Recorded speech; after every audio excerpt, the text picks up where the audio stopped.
नमस्कार. L'Oréal Paris total repair 5 सह प्रस्तुत होम मिनिस्टर को powered by Godrej expert rich cream आणि सपट परिवार चहा. स्पेशल पार्टनर्स अल्पेनलिबे जज जेली, कांसाई नेरोलॅक पेंट्स या भागातले आदेश बांदेकर आपणा सगळ्यांचं मनापासून स्वागत करतो. होम मिनिस्टरच्या प्रवासात सुद्धा ज्यांचा वाटा आहे अशा आज एका व्यक्तिमत्वाला आपण भेटणार आहोत. संवाद लेखक, अभिनेता प्रल्हाद कुडतरकर आणि अंजली कुडतरकर या दोघांशी आज आपण संवाद साधणार आहोत. चला सुरुवात करूया आजच्या गप्पांना. भेटूया अंजली वहिनींना आणि प्रल्हादजींना. प्रल्हाद रात्रीचा खेळ चालीचा आत्मा आहे. माईचं खोडकर पिल्लू आहे ते. म्हणजे माईला सेटवर न सतवल्याशिवाय त्याला चैनच पडत नाही. सारखी तो कळ काढत असतो काही ना काहीतरी. खूप छान लिहितो तो, खूप चांगला आहे. पण त्याची एकच गोष्ट ना मला पटत नाही, तो त्याच्या तब्येतीकडे दुर्लक्ष करतो. सारखं त्याचं काहीतरी दुखत असतं.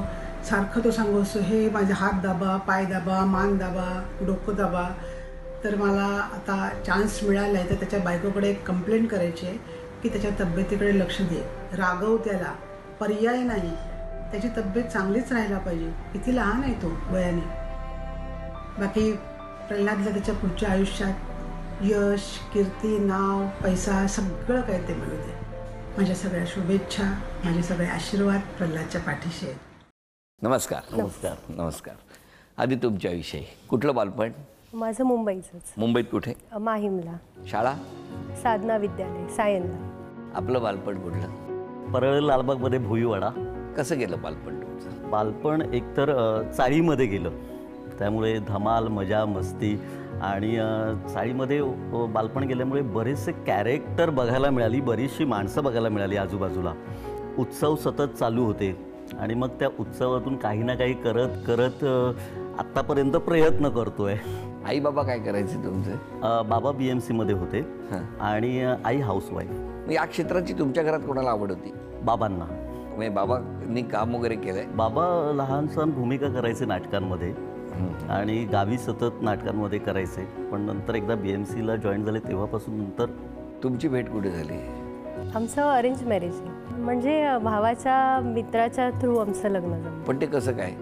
ते म्हणजे काय झालं, माझा भाऊ चालला होता बाहेर आणि त्याचा मित्र त्याला वाटेत दिसला, तर त्याने त्याला लिफ्ट दिली आणि नेमकं त्याच्या मित्राला ह्यांच्या बहिणीचा फोन आला होता दुसऱ्या एका स्थळाबद्दल. तर ते काही जमलं नाही आणि मग त्याचा मित्र म्हणाला की तुझी बहीण आहे ना, तर मग तिच्याबद्दल सांगूया. तर माझा भाऊ म्हणाला ठीक आहे चालेल, सांगून बघू काय होतं. त्यापूर्वी तुम्ही एकमेकांना बघितलं नव्हतं? नाही. म्हणजे ह्यांना मी पाहत होते. तुम्ही कशाला होय नाही उत्तर देताय? ह्यांना टीव्हीत पाहिलं होतं. टीव्हीत? कुठला कार्यक्रम तेव्हा बघितला होता? रात्रीचं खेळ चाले मध्ये. अच्छा, तेव्हा रात्रीचे खेळ चालेचा पहिला पार्ट होता? हो, पहिला पार्ट होता. पण तेव्हा लग्न झालं नव्हतं? नाही. मग मला सांगा, असा विसरणारा तो पांडू, त्याच्यात काय होतं एवढं असं? होकार का दिला? होकार का दिला म्हणजे मला आवडले ते. म्हणजे आम्ही फार अगदी 2-3 मिनिटच बोललो, पण त्यातही आवडले ते मला. 2-3 मिनिटं? हो. मग आणि मुळात ह्यांची फॅमिली आली होती सगळी मला बघायला आणि मला ते आवडलं. आपण काय करता? मी योगा ट्रेनर आहे. बरं, त्यांना तर काही गरज नाही त्याची. करतात ते. करतात तरी सुद्धा? हो. अरे वा. आज तुमच्याशी बोलतोय, मला खूप आनंद झालाय. म्हणजे जसा तुमचा एक प्रवास आहे तसा होम मिनिस्टरचा एक प्रवास आहे आणि या होम मिनिस्टरच्या प्रवासातलं तुमचं सुद्धा एक वाटा आहे, हे आम्ही कधी विसरणार नाही. आज आपण लेखक म्हणून रात्रीचं खेळ चालेसारखी मालिका लिहितात. हे कधीच कोणाला घाबरत नाही, यांना भीती वाटत नाही, हे तुम्हाला माहिती आहे? घाबरत असतील. काय हो, तुम्ही कोणाला घाबरता? आम्ही आधी घाबरायचो थोडा. अंधार वगैरे असलं तर मी घाबरायचो थोडा. अंधाराला भीती थोडी वाटायची. जेव्हा मला विचारलं रात्रीच खेळ चाले लिहिशील का, तेव्हा मी हो म्हणालो आणि हो बोलून गेल्यानंतर मी विचार केला, अरे बापरे, हॉरर सिरियल लिहायचे. नंतर मला लक्षात आलं हॉरर सिरियल लिहायचे आणि मग आता हळूहळू सवय झाली ते हॉरर लिहून मग थोडं आता घाबरायचं कमी झालोय मी. 3 वर्ष झाली ना लग्नाला? अडीच म्हणजे 3 पूर्ण व्हायचे. कसं काय, म्हणजे त्यांच्याबद्दल काय सांगाल? शांत असतात ते घरी फार. एखादी वेळ तुम्हाला दिली तर ती पाळली जाते त्यांच्याकडून? हो, म्हणजे वेळ ती घ्यायलाच आधी खूप वेळ लागतो आधी मुळात. अच्छा, म्हणजे अपॉइंटमेंट घ्यावी लागते मला. स्क्रिप्ट द्यायला जसा वेळ करतात तसंच घरी पण वेळ देतो मी. हो, ते कामाच्या बाबतीत ते अगदी परफेक्ट आहेत. आणि फिरायला कुठे कुठे घेऊन गेले? फिरायला तर आम्ही लोणावळ्याला वगैरे असं जाऊन आलो, महाबळेश्वरला, आणि फार कुठे नाही. आणि हे वरळी सिफे, शिवाजी पार्क ते रोजच आहे. म्हणजे नाहीतर मी एरवी शूटिंगच सुरू असतं. पूर्वी तर कॉलेजमध्ये असताना तुम्ही बरंच फिरायचा, 2.5 मिनिटं मुलींना देत. किती अरे त्या म्हणाल्या ना 2.5 मिनिटात बोलले मी 2.5 वाक्य आणि पसंत केलं. तर स्वभावातच तुमच्या ही जादू आहे ना की 2.5 मिनिटात तुमच्या कोणी प्रेमात पडू तेवढ्या ड्युरेशनचं सीन. बरं 2.5 वर्षात यांच्याबद्दल काय सांगाल? पहिला भाग संपला होता रात्रीच खेळ चालायचा आणि आमचं लग्न ठरलं आणि लगेच गावगाता गझाली सुरू होणार होतं. त्यावेळेला मी लग्न ठरलं तेव्हा सांगितलं की आता दुसरी मालिका पण ती सुद्धा कोकणात जाऊ. पण तिने तेव्हा सपोर्ट केला आणि साधारण लग्नाच्या 5व्या दिवशी मी शूटिंगला गेलो पुन्हा 5व्या दिवशीपासून आणि परत सलग ते शूटिंग. त्यानंतर असं वाटलं की आता ही कोकणातली शेवटची मालिका, तेवढ्यात भाग दुसरा. त्यामुळे पुन्हा तिने सपोर्ट केला आणि अजूनही ती सपोर्ट करते. त्यामुळे आता जाहीरपणे मी तिला थँक्स बोलतो आहे, कारण सतत तिथे शूटिंगला असतो, मग इथेही एकटी घरच्यांसोबत असते, पण तरी घरचेही सांभाळून घेतात, तीसुद्धा सांभाळून घेते. त्यामुळे मग मी शूटिंग करत राहतो, मुंबईत येऊन मीटिंग करतो, पुन्हा लगेच शूटिंगला जातो. पण हे सगळं हिच्या सपोर्टमुळे होतं आहे. तुम्हाला गंमत सांगतो, कसं असतं की सिंधुदुर्गात मालवणी भाषेतली ही मालिका आहे. इतक्या वर्षाच्या प्रवासात जे काही मी बघतोय, 2 व्यक्तिरेखा या लोक कधी विसरणार नाहीत असं मला वाटतं. एक म्हणजे वस्त्ररणमधला गोप्या, त्याला लोक विसरणार नाहीत, आणि रात्रीचं खेळ चाले मधला पांडू. ही भूमिका तुम्ही स्वतः निवडण्यामागचं कारण काय? नाही, मी स्वतः नाही निवडलो. आधी फक्त लिखाण करायचं असं सुरू होतं आणि शूटिंगला जायला 2-3 दिवस बाकी होते शूटिंग सुरू व्हायला. आणि पांडूचं जे कॅरेक्टर होतं, बरेच ऑडिशन वगैरे सुरू होते त्यासाठी. आणि अचानक रात्री 12-12:30 वाजता निर्माते सुनील भोसलेंचा फोन आला की ती पांडूची भूमिका तुला करायची आहे. म्हणून 12:30 वाजता म्हणजे थट्टाच असणार. मी ते थट्टेवरतीच घेतलं की चल आपण उद्या सकाळी मीटिंगला भेटू. त्यानंतर दुसऱ्या दिवशी सकाळी त्याचा फोन आला, अरे खरंच, कारण निलेश मयेकरांनी कास्टिंग केलं होतं माझं या भूमिकेसाठी. आणि मग मी म्हणून अरे यार, खरंच करायचं अभिनय. आणि बऱ्याच वर्षानंतर थिएटर वगैरे सुरू होतं, पण बऱ्याच वर्षानंतर पुन्हा स्क्रीनवरती काम करणं हे जरा अवघड होतं.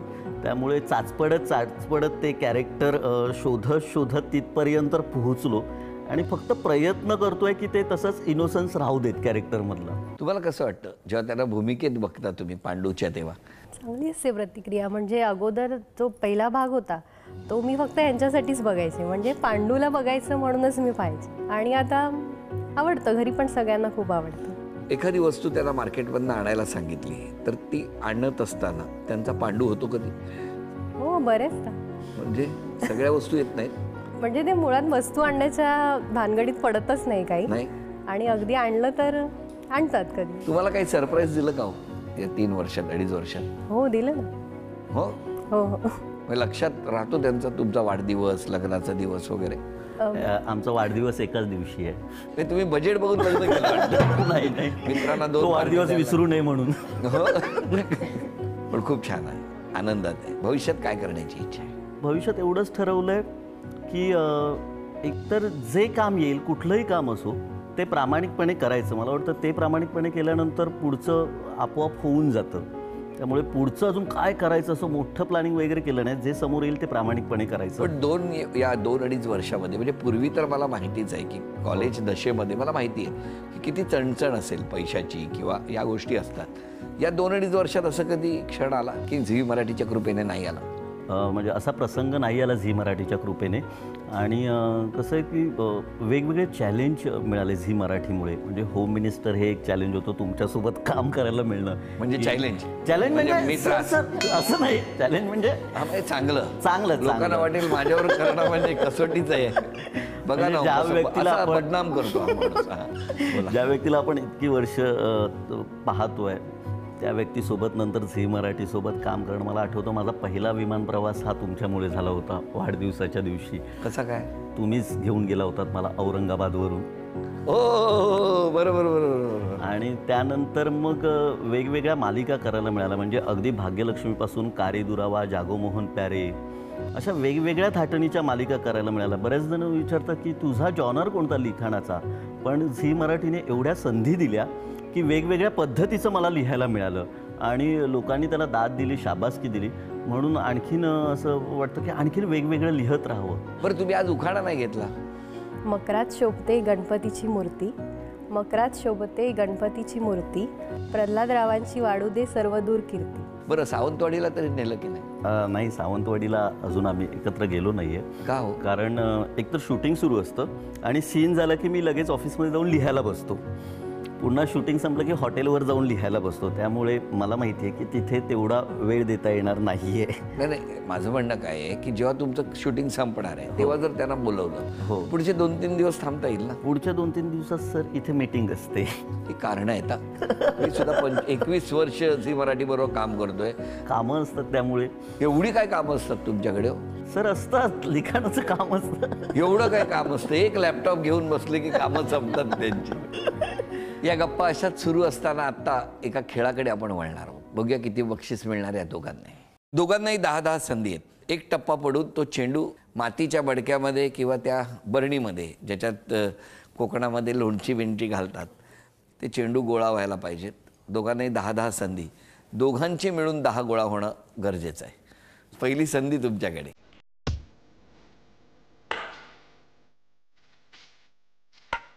जरा हळू टाका. 1. आता तुम्ही चला, आतापर्यंत 1 ही गुणसंख्या आहे.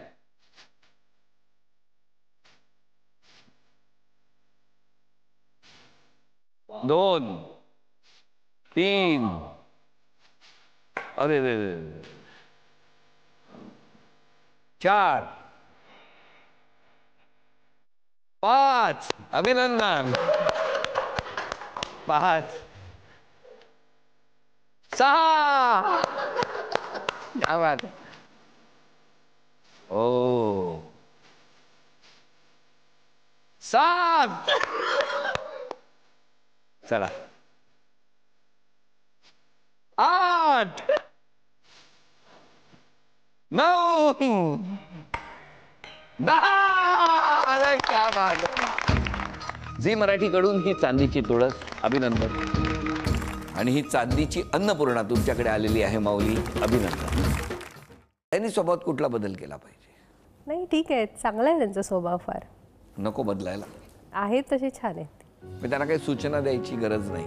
नाही नाही, ते त्यांचं काम अगदी बरोबर करतात. यांनी स्वभावात कुठला बदल करावा? असा बदल असा नाही कुठला. कारण ॲक्च्युअली आमचं टॉम अँड जेरी खूप चाललेलं असतं. म्हणजे वाद होतात, ते लगेच संपतात. त्यामुळे ती मजा आहे ॲक्च्युअल.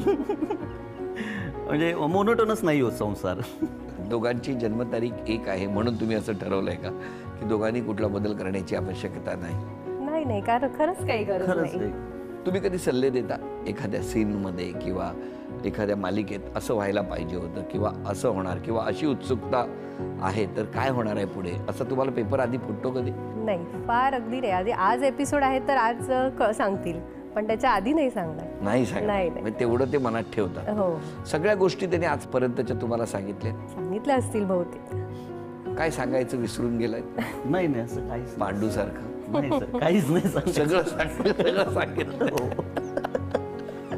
त्याने पण खूप छान. हा याच्यातला खरेपणा आहे ना, तोच त्याला भविष्यात खूप यशस्वी करणार आहे. म्हणजे मुळात आता यशाच्या एका टप्प्यावर आहेच, पण अजूनही जे यश मिळणं अपेक्षित आहे ते त्याच्या खरेपणामुळेच मिळणार. आणि त्याला तुमची असलेली साथ गृहलक्ष्मीची ती पूर्ण आहे हे बघून आम्हाला आनंद वाटला. तुम्हाला दोघांनाही शुभेच्छा आहेत. पण सगळ्यांसाठी एक आनंदाची बातमी आहे. गेले काही दिवस आपण बघतो आहोत तर शोभा नाहीशी झालेली आहे. शोभा नाहीशी झालेली आहे. ती कधी पेटी उघडून बघतायत, कुठे खणून बघतायत.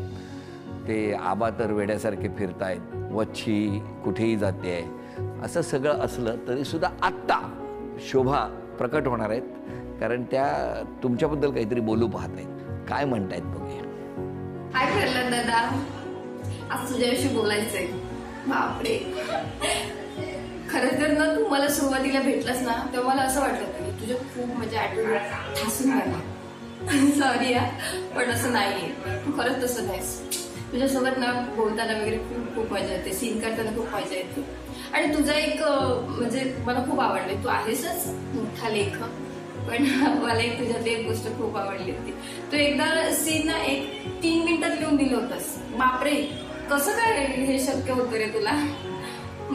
मालवणी माणूस म्हणून मला ना तुझं खूप खूप अभिमान वाटतं. असं काय बोलू रे, विचारले. 3 मिनिटात सीन लिहिला होता तुमचा. 2.5-3 मिनिटाचाच ॲव्हरेज आहे वाटतं. 2.5 मिनिटात तुम्ही पसंत केलं वगैरे सगळं. 2.5-3 मिनिटात. पण आता ते कॅरेक्टर्स एवढे भिनले आहेत ना, आणि खूप जवळचे सगळे कॅरेक्टर्स वाटतात ते. त्यामुळे एखादी सिच्युएशन कळली की लगेच त्या कॅरेक्टरचे डायलॉग्स रेडी होतात. आणि एक विश्वास असतो कलाकारांवरती की आपण जे लिहिलं आहे त्याचं हे नक्कीच सोनं करणार, आणि सगळेच कलाकार सोनं करतात त्याचं. त्यामुळे एक छान छान मजा येते की आता ह्या कलाकाराबरोबर ह्या पात्राबरोबर असा सीन करून बघूया, ह्या पात्राबरोबर असा सीन करून बघूया, आणि त्यांनाही मजा येते आणि मला मजा येते ते लिहिताना. आज क्षमा मागायची असेल तर कोणाची? आज क्षमा मागायची असेल तर संपूर्ण कुटुंबाची मागेल की मी खरंच इतक्या वर्षात पाहिजे तसा वेळ देऊ शकलो नाही. कारण एकतर सुरुवातीचा स्ट्रगल आणि त्याच्यानंतर इथपर्यंत येण्याचा प्रयत्न केला आहे, पण इथे पुढे जाण्यासाठी आणखीन प्रयत्न करण्यासाठी तो वेळ पाहिजे तसा मी देऊ शकत नाही. त्यामुळे संपूर्ण कुटुंब, अंजली, या सगळ्यांची मी माफी मागतो. मी माझ्या आईवडिलांची आणि आईंची म्हणजे सासूबाईंची मागेन, कारण वागताना काही चुकलं असेल तर त्याच्याबद्दल मी क्षमा मागेन. आता या खेळामध्ये चित्र काढायचे, म्हणजे एकाने काढायचं दुसऱ्याने ओळखायचं. बघूया किती बक्षीस मिळणार.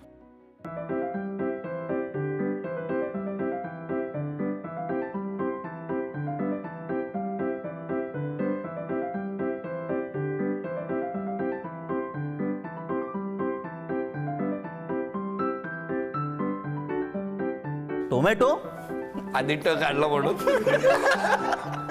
अभिनंदन. हे बक्षीस तुम्हाला मिळालं. बोलायचं नाही. हा,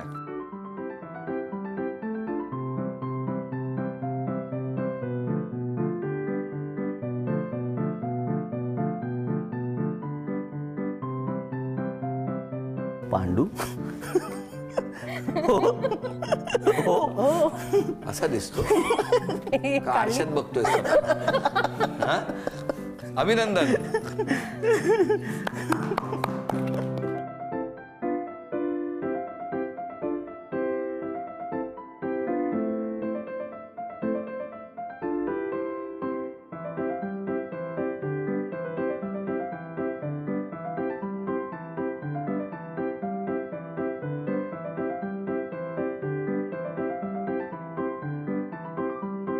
भूत आहे.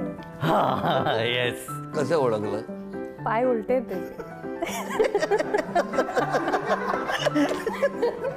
अभिनंदन. हे बक्षीस मिळालं. थँक्यू.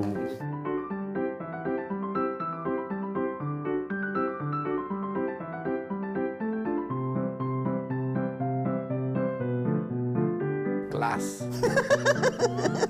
वेगळाच क्लास आहे.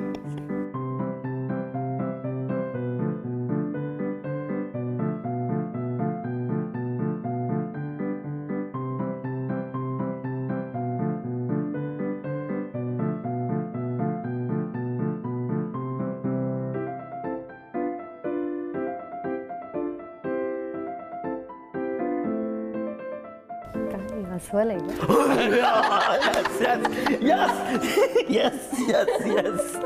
येस. हे कसं अस्वल असू शकतं? सर फक्त ते कसे पाय उलटे होते तसं मी हे फक्त असं केसाळ करून टाकलं सर. त्यामुळे मग हे अस्वल झालंय.